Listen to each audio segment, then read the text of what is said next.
Hey there, history buffs. Have you ever dived into the mysteries of ancient figures whose stories seem more like puzzles than clear historical records? Well, that's exactly who Nimrod is, an ancient enigma wrapped in mystery. Nimrod is a name that echoes through time, mentioned briefly in ancient texts like the Bible. But who was he, really?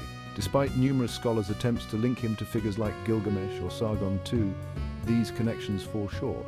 Why? Because all these figures lived long after the era of Babel, where Nimrod supposedly existed. Now, I know what you're thinking. If these connections don't fit, then what do we really know about Nimrod? Not much, it turns out. Nimrod's name means rebel, leading many to label him a tyrant. But here's the catch: relying purely on the meaning of someone's name to define their entire persona? That's quite a stretch. The Bible mentions Nimrod just 4 times, describing him simply as a mighty hunter and a ruler who founded prominent cities like Babel and Nineveh. But beyond that, his character, his reign, his life remains mostly a shadow. History often becomes fragmented over time.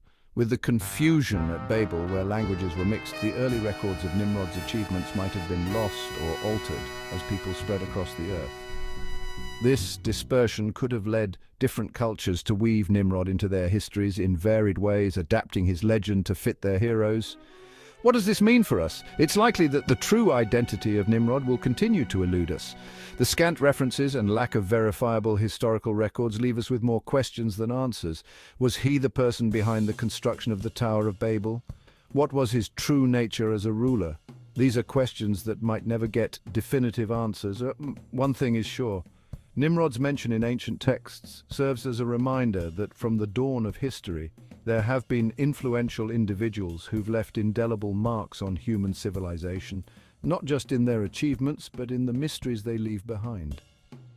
Perhaps, in Nimrod's limited mention in ancient texts, there's a lesson that greatness can sometimes be a quiet echo across the ages, inspiring not through detailed histories, but through the legends that invite us to explore and imagine.